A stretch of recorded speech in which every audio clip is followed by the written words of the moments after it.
में पकड़ लेता है तब उसका जन्म जन्मांतर का भागना बंद होता है। जो घट अंतर हरि सुमरे, ताको काल रूठ कहा करी है।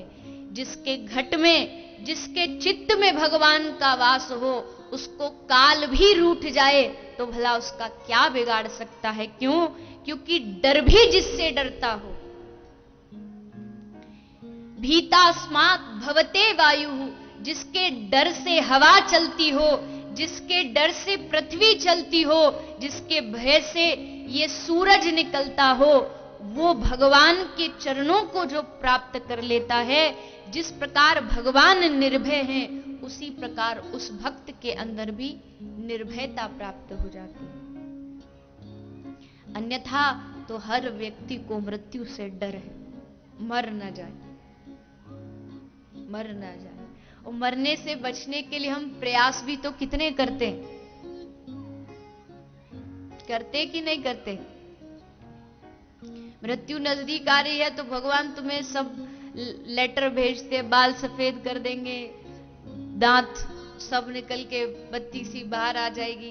अब ये क्या है? क्या मृत्यु के नजदीक जा रहे हो, लेकिन हम उससे बचने का प्रयास करते हैं। वो काली मेहंदी करा लेंगे, नकली लगवा लेंगे, चश्मे चढ़वा लेंगे, चश्मा लगवा लेंगे।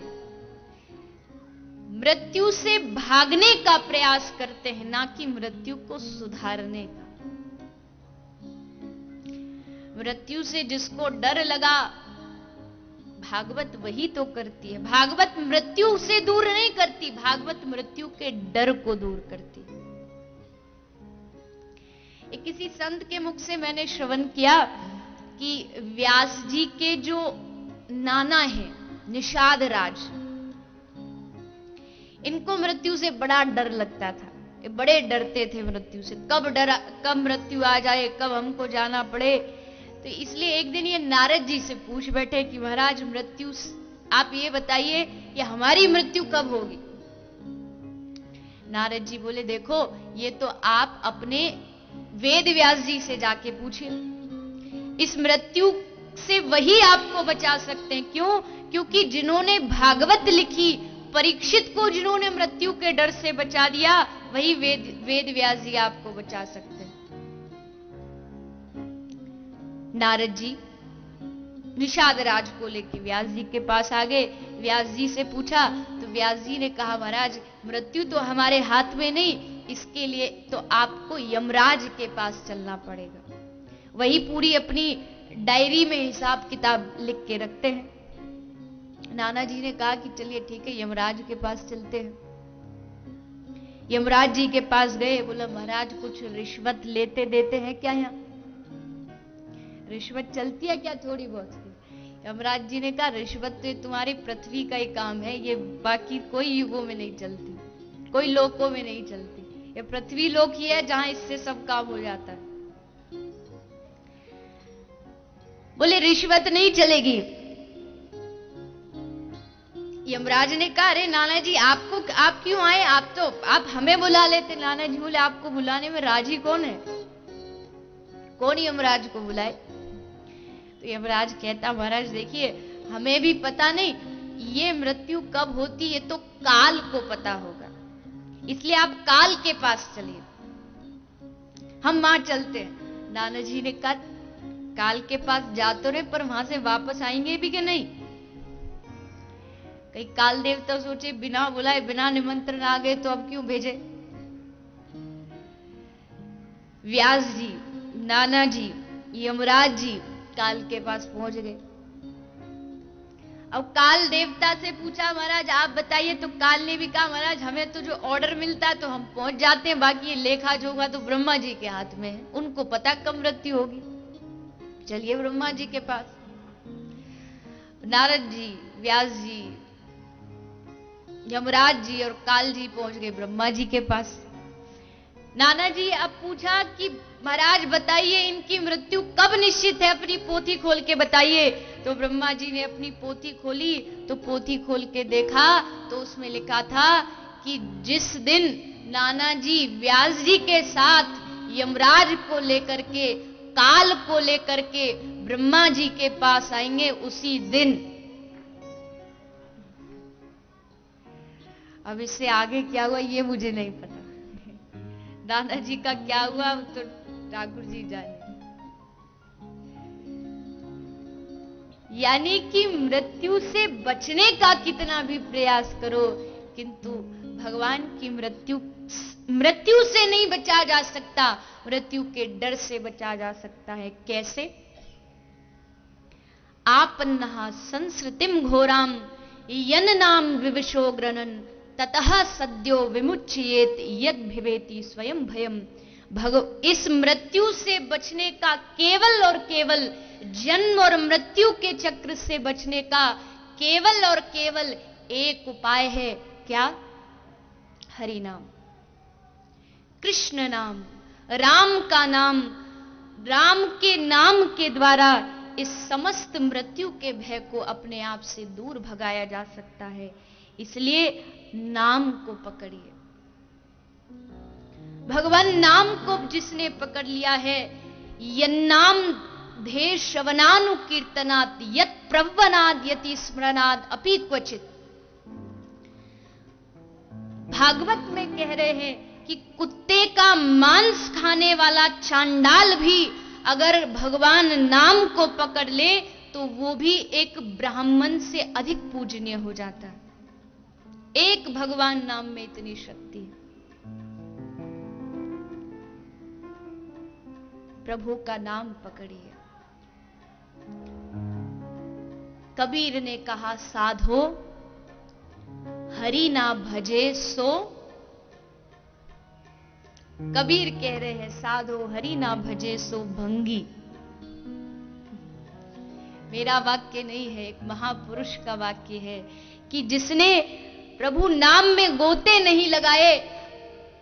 कई लोग प्रश्न करते हैं, हम 10-10 घंटे ध्यान करते हैं, प्राणायाम करते हैं, आंख नाक बंद करते, पर अभी तक रस क्यों नहीं लगा? रस इसलिए नहीं लगा क्योंकि सारे उपाय, सारे रास्ते सूखे हैं। केवल हरिनाम एक ऐसा है जो व्यक्ति को भीतर से गीला कर देता है, जो प्रेम से भर देता है।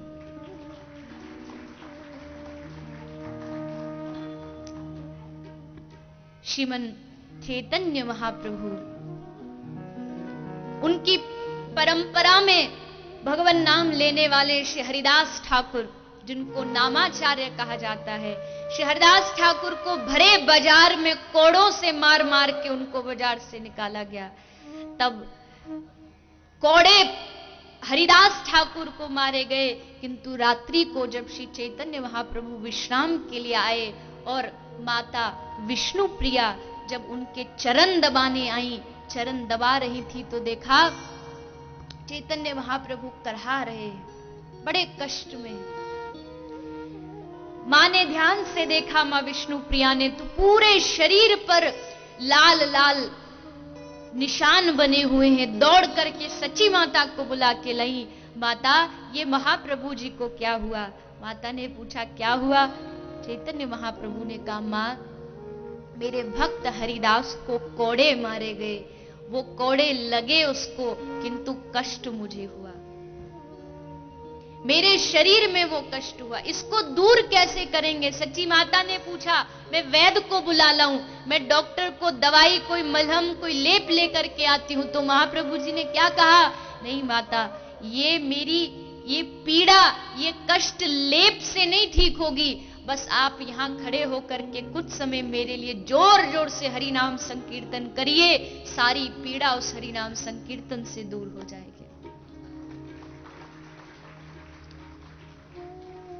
हरि नाम में बहुत शक्ति है, बहुत शक्ति। एक बार भज के तो देखो, इस नाम पर विश्वास करके तो देखो। इस नाम पर जिसको विश्वास हुआ, भगवान ने उसको बेड़ा पार किया।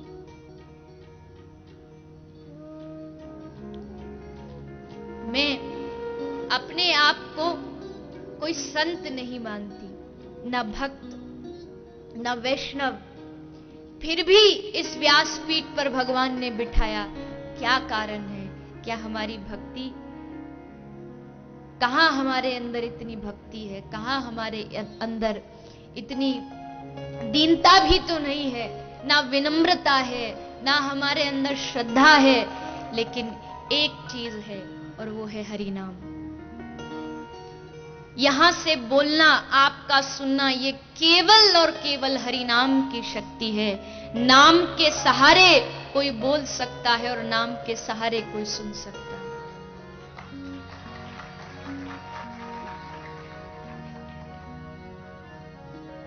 अतएव कलयुगे नाम यज्ञ सार, सबसे बड़ा यज्ञ कलयुग में केवल हरि नाम है।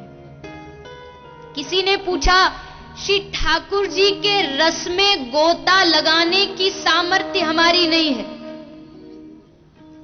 तो किस में है?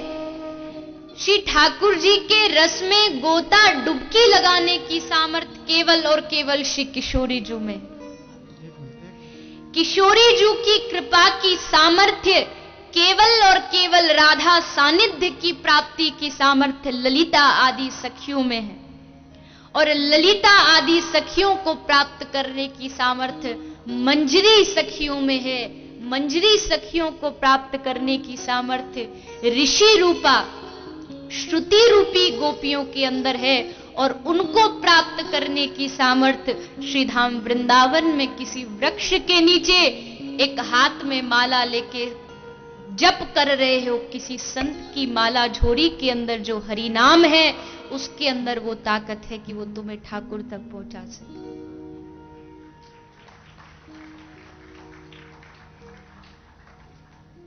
नाम को कम मत समझो। एक कृष्ण तुम कहो, एक कृष्ण नाम में, एक हरे कृष्ण में, एक राधे नाम में जो शक्ति है वो शब्दों से वर्णन नहीं की जा सकती।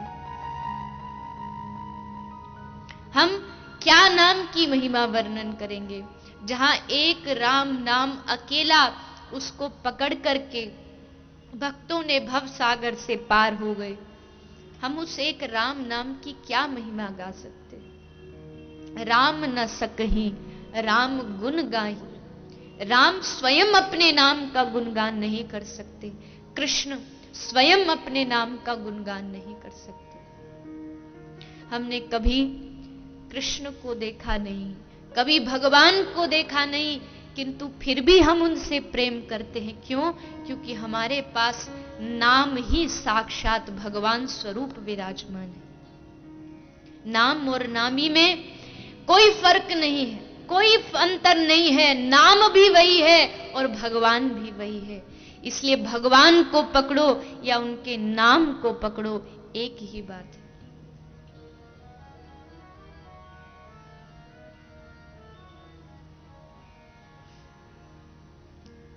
आज हम 33 करोड़ देवी देवताओं के तो चरण पकड़ लेते हैं, लेकिन हमारे पास नाम जप करने का समय नहीं। करके तो देखो एक बार। अनुभव अलग विषय है और भाषण अलग विषय। मैं आपको बोल दूं नाम नाम नाम, कुछ नहीं होने वाला। खुद एक बार अनुभव करके देखो। एक बार कभी प्रेम से किसी कोने में जाकर के 3 बार हरि नाम, हरि बोल, निताई गौर हरि बोल बोल के देखो। आपके अंदर से आपको लगेगा श्री ठाकुर जी आपके बिल्कुल समक्ष खड़े हो, आपकी बाह पकड़ के खड़े हो।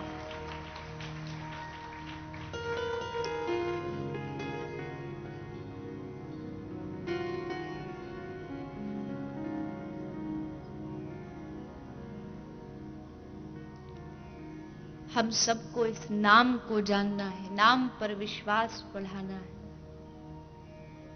जहां कहो कहा लगी नाम बड़ाई,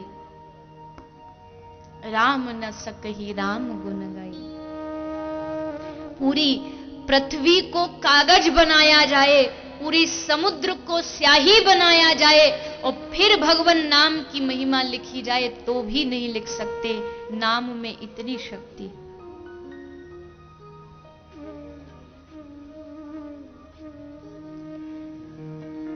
धरती गाती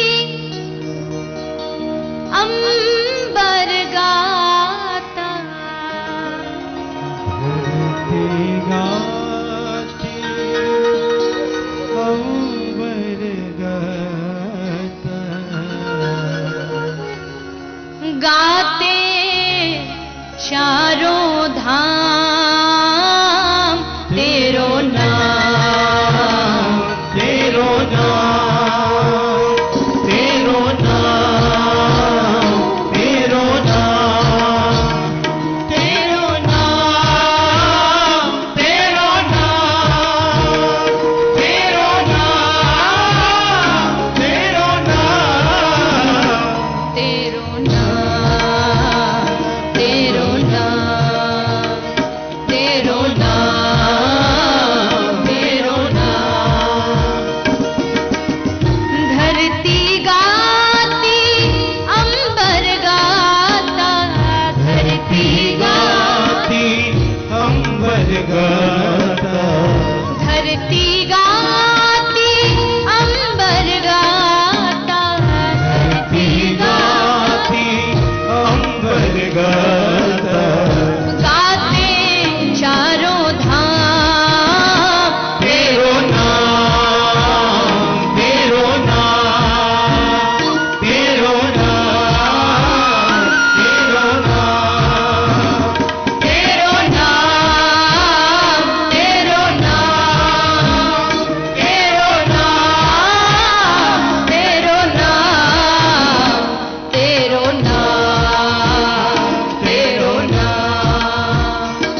चलाया, अर्जुन रथ पर विराजमान हुआ।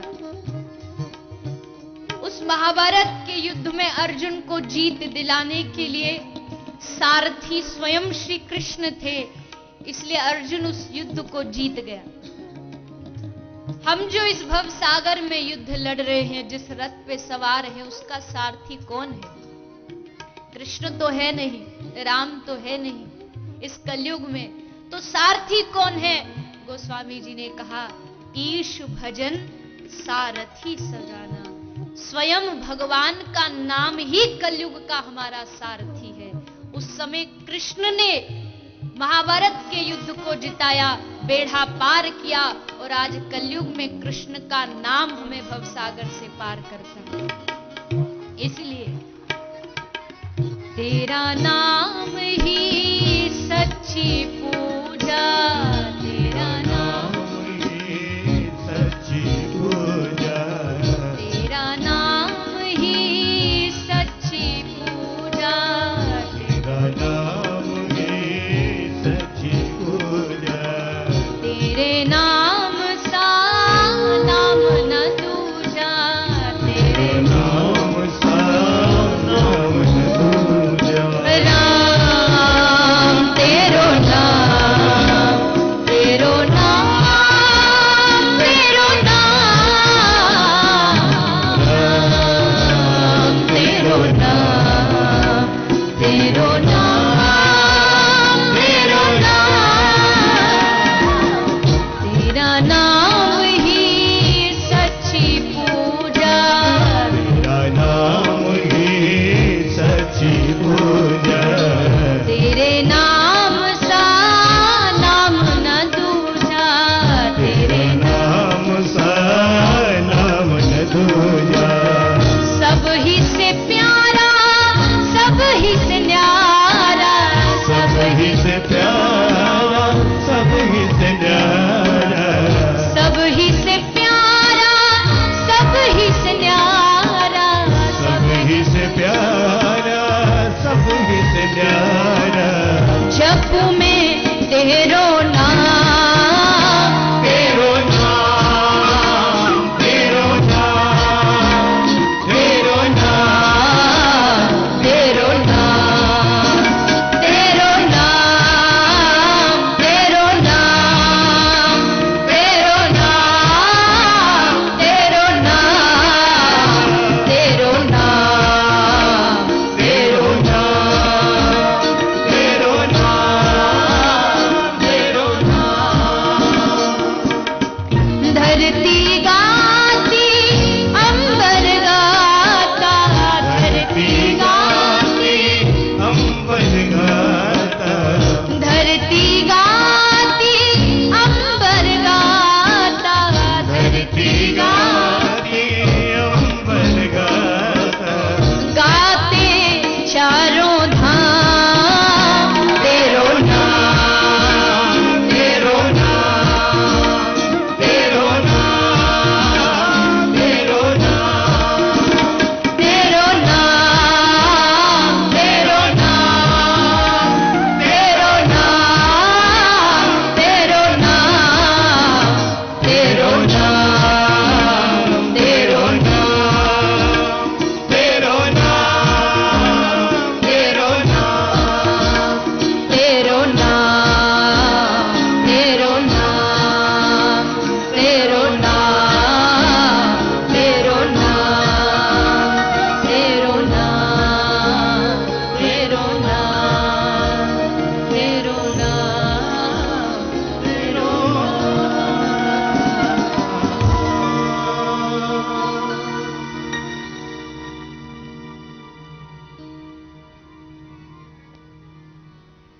जो नहीं करई राम गुण गाना,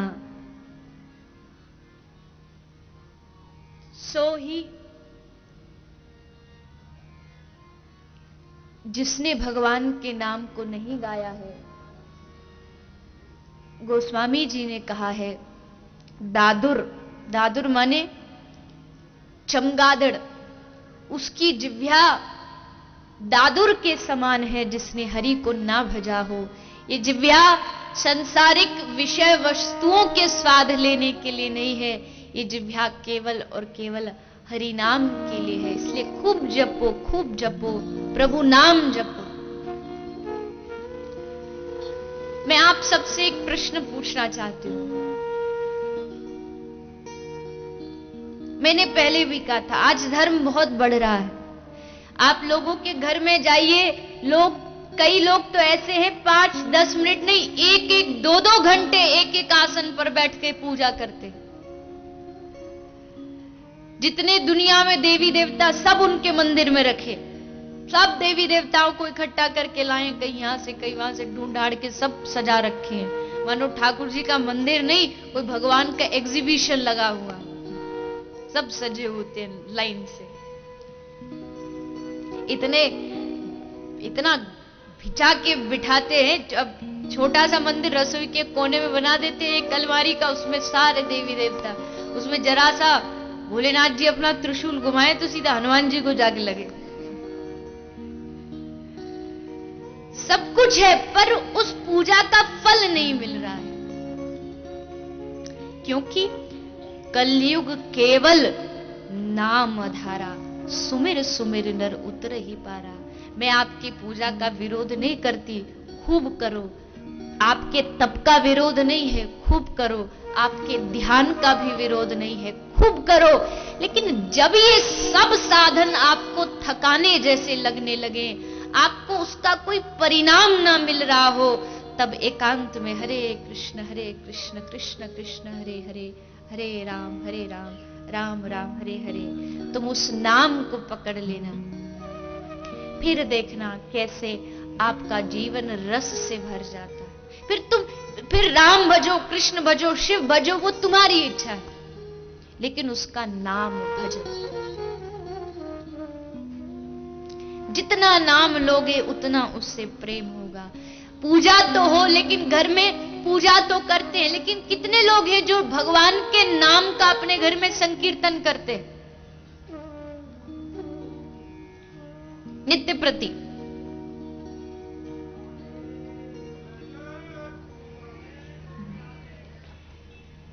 नित्य प्रति जब तक उसके नाम का संकीर्तन नहीं किया जाएगा, तब तक पूजा भी परिणाम नहीं दे सकती। क्योंकि पूजा में हमसे बहुत दोष होते हैं, उस दोषों को केवल नाम संकीर्तन ही नष्ट कर सकता है, केवल नाम संकीर्तन।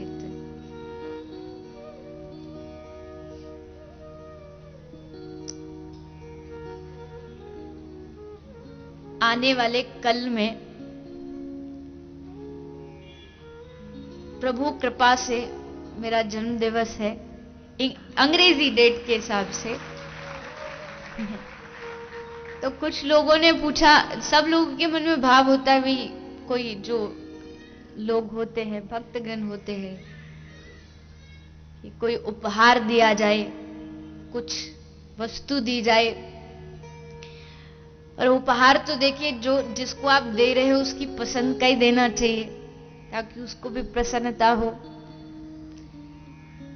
तो सब भक्तों ने मिलकर के और प्रभु की प्रेरणा से हम सब ने, पूरे ट्रस्ट परिवार ने मिलकर एक निर्णय लिया कि लोग जन्मदिन मनाते हैं, कोई केक काटता है, कोई कुछ काटता है, कोई कहीं जाता है, कोई पार्टी मनाता है। हम सब इसको हरिनाम संकीर्तन दिवस के रूप से मनाएंगे।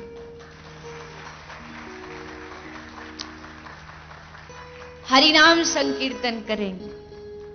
और मेरी भी आपसे प्रार्थना, बहुत से लोगों का बाहर से फोन कॉल भी आया, जो कहीं जहां पर लोग भक्तगण एकत्रित हैं, उन सब लोगों ने भी पूछा क्या करें जन्म दिवस के दिन। हमारे कनाडा में माता जी रहती, उनका भी कॉल आया, यूके में भी, भारत से भी बहुत आए, तो क्या करें। तो मैंने सबसे यही प्रार्थना की, आप सचमुच इसको मनाना चाहते हैं तो आप सब अपने अपने घरों में, अपनी अपनी कॉलोनी में, या जहां आप संगठन इकट्ठा रहते हैं, आप कुछ समय के लिए, आधा 1 घंटा कुछ समय आप अपने शांति से, भाव से हरे कृष्ण महामंत्र का संकीर्तन करें, यह आपका सबसे बड़ा उपहार मेरे लिए होगा। अपने घर में, परिवार में, क्योंकि नाम से बड़ी कोई दान नहीं हो सकता। नाम से बड़ा दान कलयुग में कोई नहीं है। सबसे बड़ा दान हरि नाम का दान है। दान करना है, हरि नाम का दान करो, खूब दान करो।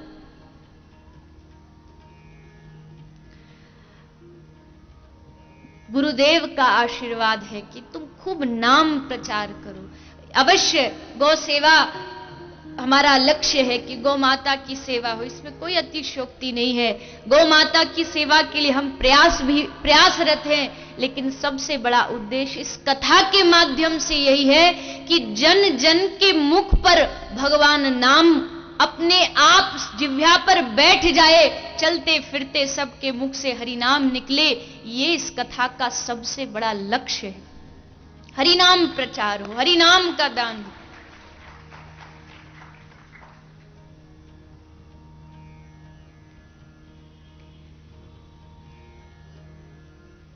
इसलिए आप सबसे मेरी आशा है कि आप सभी अवश्य करेंगे। जो टीवी पर आस्था के माध्यम से सुन रहे हैं, उनसे भी मेरी प्रार्थना है, आप 5-10 आधा पौना घंटा निकाल के, जितना आपके पास समय है, कुछ भी नहीं तो आप हाथ करता अपने ताली बजा के, करताल बजा के, कैसे भी आप अपने घर में अकेले या परिवार में या पूरे अपने सब लोगों को, जैसा भी हो, आप सब कुछ समय के लिए हरि नाम संकीर्तन करें। यह आपका सबसे बड़ा उपहार होगा। यही मेरी आप सबसे प्रार्थना है। तो नाम की महिमा जन्म मृत्यु के भय से बचा सकता है तो केवल भगवान का नाम बचा सकता है, और दूसरा कोई उपाय नहीं। एतन निर्विद्यमाना नाम इच्छताम कुतो भयम। पूरे शास्त्रों का निचोड़ महापुरुषों ने नाम के रूप में निकाला है। हम उस नाम को, महिमा को इस कथा के माध्यम से जाने, यही प्रार्थना है। तो श्री सुखदेव जी महाराज राजा परीक्षित को श्रीमद् भागवत कथा का श्रवण पान कराते हुए सर्वप्रथम सद्यो मुक्ति का वर्णन श्रवण कराया कि जीव किस प्रकार अपने स्वार्थ से भगवान की भक्ति करता है, किंतु अकामः सर्व कामो वा मोक्ष कामुदारदी तीव्रेन भक्ति योगेन यजेत पुरुष परम। केवल और केवल जो कृष्ण भक्त होता है वो भगवान की निष्काम भक्ति करता है। सगुण उपासक मोक्ष न लेही, तिन कहू राम भक्ति निज देही। जो उपासक, जो भक्त होता है वो मुक्ति भी नहीं चाहता, मोक्ष भी नहीं चाहता, और जो ऐसा भक्त होता है उसको भगवान क्या देते हैं? भक्ति निज देही। भगवान उसको संसारिक वस्तु नहीं, अपनी भक्ति प्रदान कर देते हैं, उसकी झोली में भक्ति डाल देते हैं। चुनाव आपका है, आपको संसारिक वस्तु चाहिए मांग के, या आपको भगवान से भक्ति चाहिए? क्या चाहिए आप बताइए। आप जो बोलोगे फिर उसी हिसाब से कथा सुनानी पड़ेगी ना। आपको संसारिक वस्तु चाहिए तो वो थोड़ी वैसी कथा सुनाए, आपको भक्ति चाहिए तो वो कथा सुनाए। क्या चाहिए? राधे गोविंद के चरणों के भक्ति। हमारी एक मजबूरी है, हम जन्म जन्मों से भिखमंगे बन चुके हैं, इतना मांग चुके हैं भगवान से, हमें शर्म नहीं आती, लेकिन भगवान सोचते अब कितना दूं, कितना चाहिए तुझे? दुनिया में आया था, एक जोड़ी कपड़ा नहीं था, जन्म के बाद आज तक जो मिला तुझे मिला ही मिला है, तूने कुछ खोया नहीं, फिर भी रोते लॉस हो गया। भगवान पूछते काहे का लॉस? अरे भैया, जन्म से आज तक तू प्रॉफिट में ही तो है, लॉस हुआ कहां? कहीं भी तो लॉस नहीं हुआ। पर जन्म जन्म आदत पड़ गई है मांगने की। एक कोई भिखारी मंदिर के बाहर भीख मांगता था। अब अचानक से उसने एक लॉटरी का टिकट खरीदा अब टिकट खरीदा तो देखो भगवान की ऐसी कुछ इच्छा हुई कि उसको 1 करोड़ की लॉटरी लग गई। भिखारी को 1 करोड़ की लॉटरी लग गई। अब उसके सब लोगों ने उससे पूछा कि भैया 1 करोड़ रुपया की लॉटरी लगे, अब आप इस 1 करोड़ का क्या करोगे? उसने कहा हम 1 करोड़ का एक भव्य मंदिर बनवाएंगे, आलीशान मंदिर बनवाएंगे। उसने पूछा क्यों भैया, आपके मन में ये मंदिर की भावना कैसे जागी? तो बोला हम मंदिर बनवाएंगे और फिर उस मंदिर के द्वार पर हम अकेले खड़े होकर भीख मांगेंगे। हमारा मंदिर है, किसी भिखारी को नहीं आने देंगे, हम अकेले ही भीख मांगेंगे। अब जब जन्म जन्मों से भीख की आदत पड़ गई है तो कितनी भी लॉटरी लग जाए मांगना छोड़ेंगे नहीं। फर्क कितना है, भिखारी मंदिर के, गरीब आदमी मंदिर के बाहर भीख मांगता और अमीर मंदिर के, हे प्रभु झोली वर्धे। वे भजन भी तो बनाते हैं बड़े कठिन कठिन शब्द के। कॉलोनी की 4-5 मैया इकट्ठी हो जाएंगी, 1-2 ढोलक बजाएंगी, 1-2 ढोलक में चम्मच मारेंगी, फिर गाएंगी मां मुराद पूरी कर दे हलवा बांटो, मां मुराद पूरी कर दे हलवा बांटो। मां बोलती मुराद पूरी ना करूं तो, बोले तो सूजी भी नहीं दूंगी, हलवा कहां से बांटूंगी। जो तेरे दर पे आया झोली भरी, जो तेरे दर पे आया माला माल हो गया। जो मांगने वाले होते ना वही ऐसे ऐसे कुछ मांगने की चौपाइयां, कुछ श्लोक बनाते। मीरा का एक पद आप बता दो जिसमें मीरा ने भगवान से कुछ मांगा। सूर का एक पद आप बता दो जिसमें सूरदास ने भगवान से कोई मांग की हो कि मुझे ये दे दे। भक्त तो कहते प्रभु तू मत दे, तूने तो हमें दे दिया, अब मेरी बारी है तुझे देने की। भगवान कहते पगले तू हमें क्या देगा?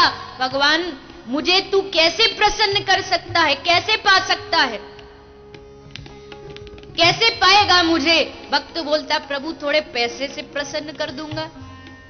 ठाकुर जी बोलते अरे पहले तेरी झोली में जो कुछ है वो किसने दिया? वो भी तो हमने दिया। हमारे पास लक्ष्मी लाइन में खड़ी रहती, तू क्या हमको पैसा का लालच देगा? तू क्या दिखाता है कि लो भगवान हम तुम्हारा भंडारा कर दें, लो भगवान हम तुम्हें सोना चढ़ा दे, चांदी चढ़ा दे। वो मीरा ने कौन सी सोने की करताल चढ़ाई थी भगवान को? पैसे से नहीं मिलने वाला तुझको। भक्त ने कहा ठीक है प्रभु आप पैसे से खुश नहीं होते तो चलो हम आपको अपने पद से खुश कर देते हैं कि देखो हम कितने बड़े आदमी हैं, हमको देखो मानने वालों की भीड़ देखो, हमें चाहने वालों की लाइन देखो। भगवान कहते अरे तू मुझे दिखाएगा कितना बड़ा आदमी है, हमसे ज्यादा चाहने वाले तुम्हें दुनिया में किसी के मिलेंगे? दुनिया का एक कोना ऐसा नहीं मिलेगा जहां इस टेढ़ी टांग वाले के चाहने वाले ना। कहीं चले जाओ हर जगह इसके भक्त मिल जाएंगे, चाहने वाले मिल जाएंगे। इसलिए नहीं प्रसन्न कर सकता पद से, प्रतिष्ठा से कर सकता हूं प्रभु। देखो मैं फलानी गली का क्या हूं, मेंबर हूं, मैं एमएलए हूं, मैं सीएम हूं, मैं राष्ट्रपति हूं, मैं प्रधानमंत्री हूं। ठाकुर जी बोले कितने का प्रधानमंत्री? एक राज का, दो राज का, एक देश का। मैं एक नहीं, दो नहीं, 10 नहीं, अनगिनत ब्रह्मांडों का मालिक हूं। तू मुझे क्या प्रतिष्ठा दिखाएगा? भक्त हार गया। प्रभु अब तुमको कैसे पाऊं? तुम पद से मिलते नहीं, प्रतिष्ठा से मिलते नहीं, तो कैसे पाऊं तुमको? तो भगवान ने कहा राम ही केवल प्रेम प्यारा, जान ले हुसो जान निहारा। मुझको तुम केवल और केवल प्रेम से पा सकते हो, केवल प्रेम से पा सकते हो।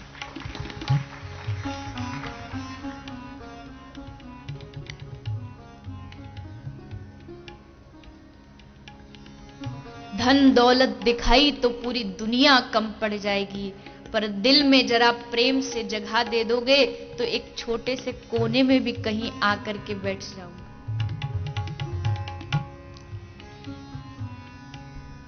इसलिए भगवान से मांगिए मत। हमारी तृष्णा पूरी नहीं होती है, हमारी तृष्णा पूरी नहीं होती है। जिंदगी तो बड़ी हल्की फुल्की है।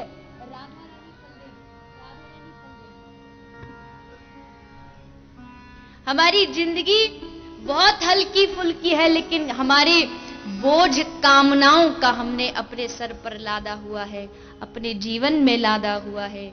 इसलिए भगवान से कुछ मांगने की आवश्यकता नहीं है। जो तुम्हारी हैसियत है, बिना कहे भगवान उतना देंगे ही देंगे। और तुमने जो कर्म किया है उसका फल भी प्राप्त होगा, उसमें मांग की कोई जगह नहीं। तुमने जो किया है उतना मिलेगा। थोड़ी देरी हो सकती है, लेकिन धैर्य रखना, थोड़ी प्रतीक्षा रखना, थोड़ा धैर्य रखोगे तो ही प्राप्त हो सकता है। ब्रज का एक बड़ा सुंदर भजन है, सुनना है?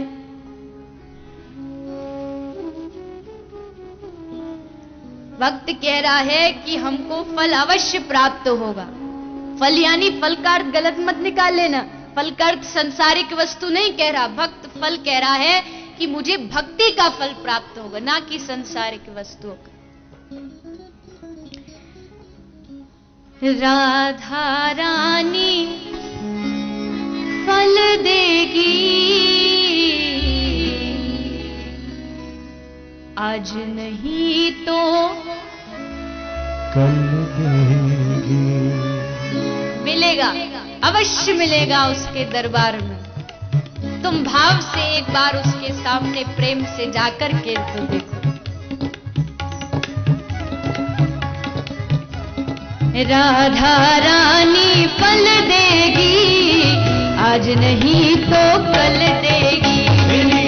राधा रानी फल देगी, आज नहीं तो कल देगी। मेरी राधा रानी फल देगी, आज नहीं तो कल देगी। मेरी राधा रानी फल देगी, आज नहीं तो कल देगी। आज नहीं तो कल देगी, आज नहीं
जिसकी इच्छाएं मर गई हो, भगवान श्री राधा रानी, श्री ठाकुर जी उसके लिए सब कुछ प्रदान करते हैं, क्योंकि भक्तों के लिए कर्म की भी आवश्यकता नहीं है। थोड़ा ये अलग विचार है, क्योंकि कर्म करना ये तो सिद्धांत है शास्त्रों का, हर कर्म तो करना ही चाहिए, किंतु एक समय ऐसा आता है जब भक्त को अपने कर्मों को करने की आवश्यकता नहीं पड़ती। श्री ठाकुर जी स्वयं उसके सारे कर्मों को निभा देते हैं। नरसिंह मेहता सारे कर्मों को निभा दिया भगवान ने उसके, इसलिए भगवान पर छोड़ करके चलिए, क्योंकि जरूरतों के मुताबिक जिंदगी जियो, ना कि ख्वाहिशों के, क्योंकि ख्वाहिश तो एक बादशाह की भी पूरी नहीं होती और आवश्यकता जरूरतें तो एक फकीर की भी पूरी हो जाती है।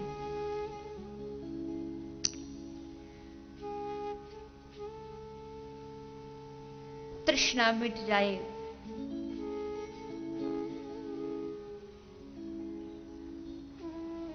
भगवान का भक्त निष्काम है, इसलिए श्री सुखदेव जी ने निष्काम भक्ति का वर्णन किया है। उसके उपरांत सृष्टि प्रकरण सुनाया सुखदेव गोस्वामी के द्वारा कि भगवान ने ये सुंदर सृष्टि बनाई, बड़ी अद्भुत सृष्टि। इसमें भगवान कौन है, इसके सृजन करता पालन करता है। यद्यपि हमसे कोई पूछे तो हम कहते हैं कि ये घर मेरा है, ये घर मेरा है। तो कोई पूछे कि भैया ये घर में ईंट लगी है, ये कहां से आई है? ये तो मिट्टी से आई है। मिट्टी किसकी है? या जिस मिट्टी में ये ईंट पका के जिस अग्नि में पकाई गई, वो अग्नि किसकी है? सब वस्तुएं किसी और की है और हम दावा करते हैं ये मेरा है, ये मेरा है, किंतु भगवान की सृष्टि, भगवान ही इसके भोक्ता भी है, कर्ता भी है। असम ऊर्ध, श्रीमद् भगवद गीता कहती है nobody is equal to him. भगवान का एक सीधा साधा सा अर्थ है असम ऊर्ध, भगवान के बराबरी में कोई नहीं आ सकता है। वो अनंत है, वो अगाध है, वो स्वराट है। इतनी सुंदर सृष्टि भगवान ने बनाई। आप कहो काहे की सुंदर सृष्टि, इस सृष्टि में तो इतने सारे पाप होते हैं, अत्याचार होते हैं, क्या इसमें भगवान जिम्मेदार नहीं है? बिल्कुल नहीं। एक बड़ा सुंदर एक कहीं मैंने पुस्तक में पढ़ा था, पहले भी शायद मैंने उसको बताया है कि कोई भी कारण होता है तो सब लोग क्या कहते हैं, हे ऊपर वाले तूने क्या किया, इतना भ्रष्टाचार बढ़ रहा है, हे ऊपर वाले तू क्या कर रहा है। एक दिन एक इंसान को फोन आया, उसने फोन उठाया, भाई साहब कौन बोले? उसने कहा मैं ऊपर वाला बोल रहा हूं। ऊपर वाला कौन? बोले हमारे फ्लैट में जो ऊपर रहते ऊपर वाला। बोले नहीं, जो दुनिया को चला रहा है वो ऊपर वाला, जिसको तुम दिन रात गालियां देते हो। गाड़ी तुम तेज चलाते हो और एक्सीडेंट हो जाए तो हे ऊपर वाले ये तूने क्या किया। घर का ध्यान खुद अच्छे से रखते नहीं, चोरी हो जाए तो हे ऊपर वाले तूने क्या किया। भगवान पूछते तू बता ये इतना भ्रष्टाचार, ये अत्याचार किसने फैलाया है? कभी मुझे रिश्वत लेते देखा है? भगवान कह रहे कभी मुझे रिश्वत लेते देखा है तुमने? तुम सबने इस भ्रष्टाचार को फैलाया है। मैं कभी किसी के ऊपर भेदभाव नहीं रखता। एक अमीर के घर भी वही धूप, वही छाया, वही बादल, वही वर्षा देता हूं जो एक गरीब के घर देता हूं। मैंने कोई भेदभाव नहीं किया, ना मैंने महंगाई बनाई, ना तुम लोगों ने, मैंने जमीन बनाई उसको बेचना पैसों से तुम लोगों ने प्रारंभ किया, मैंने पानी बनाया उसको पैसों से बेचना तुम लोगों ने प्रारंभ किया, मैंने जानवर बनाए उनको काट के खाना वो तुम लोगों ने प्रारंभ किया, मैंने ना महंगाई बनाई ना भ्रष्टाचार बनाया, हाँ ये एक इंसान तो जरूर बनाया है। जिस देह को लेकर के तुम घूमते हो वो इस इंसान मैंने बनाया है। और फिर भी जब समय आता है तो लोग पूछते भगवान के होने का सबूत क्या है।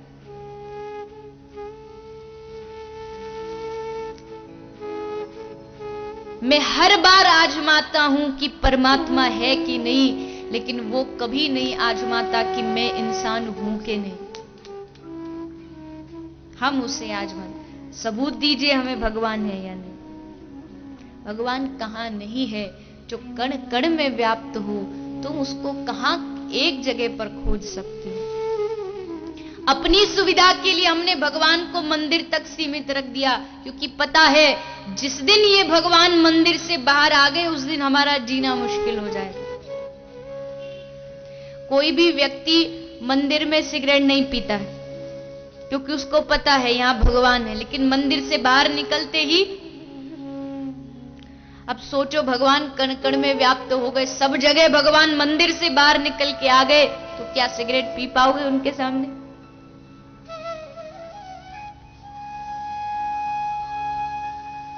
रात को पार्टी करके आए हो, जैसे घर पहुंचे पत्नी पूछ रही है इतने लेट कैसे आए, भगवान सामने खड़े, उत्तर दो। अब क्या जवाब दोगे? तो अपनी समस्याओं को कम करने के लिए हमने भगवान को मंदिर तक सीमित रख दिया। मंदिर से बाहर निकला तो हमारे लिए खतरनाक है, किंतु वो भगवान तो हर स्थान पर है। उसने इतनी सुंदर दुनिया बनाई, इतना सुंदर सृष्टि बनाई, इस सृष्टि का हम सबको सम्मान करना चाहिए। सृष्टि प्रकरण सुनाते हुए श्री सुखदेव गोस्वामी ने राजा परीक्षित को वर्णन किया है। भगवान ने अपनी नाभि से श्री ब्रह्मा जी का प्रागट्य किया। ब्रह्मा जी से कहा कि आप सृष्टि आगे बढ़ाइए। इधर श्री विदुर महाराज का प्रसंग आता है, किस प्रकार विदुर जी का अपमान किया गया, दुर्योधन ने घर से निकाल दिया, खूब सुनाया, खूब गालियां दी, अपमान किया, और श्री विदुर जी वहां से चुपचाप निकल के चले गए। भक्त की यही पहचान है, दुनिया कुछ भी कहे उसको सहज शांत भाव में स्वीकार करना। हमारी एक माता जी आई थी यहीं पर मिलने के लिए, तो वो शायद सिख धर्म से है, कोई दूसरे धर्म से है, तो बोलती है कि मुझे कृष्ण में रुचि है, कृष्ण प्रिय लगता है। अब आप जब कृष्ण प्रिय लगता है और आप वहां जाओ तो लोग कुछ बातें बनाते हैं, सुनाते हैं, कोई कुछ कहता है, कोई कुछ कहता है, लेकिन दुनिया तो भगवान ने बनाई ही कहने के लिए है। दुनिया का काम है कहना, छोड़ो बेकार की बातें, कहीं बीत न जाए रहना, बीत ना जाए रहना, कुछ तो लोग कहेंगे। अब टाइम पास के लिए लोगों को कुछ तो चाहिए ना, काम धंधा है नहीं तो कोई तो टॉपिक चाहिए। देखिए एक बात आप देखिएगा, दुनिया की कैसी रीति है, कोई दिन रात मेहनत करके कमाए तो क्या बोलेंगे, पैसे के लिए मरा जा रहा है। कोई दिन रात मेहनत करके पैसे कमाए तो क्या बोलेंगे, पैसे के लिए मरा जा रहा है। मेहनत ना करे तो क्या बोलेंगे, निठल्ला बैठा रहता है, काम धंधा तो करता ही नहीं है। तुम पैसा अधिक खर्च करो तो क्या कहेंगे, बड़ा फिजूल खर्ची है, फालतू में बर्बाद करता है पैसे। तुम पैसे ना खर्च करो तो क्या बोलेंगे, एक नंबर का कंजूस है। जब 1 रुपया नहीं निकलता इसे, 1 नंबर का कंजूस है। तुम्हारे पास बहुत पैसा हो जाए तो क्या बोलेंगे? जरूर 2 नंबर का होगा।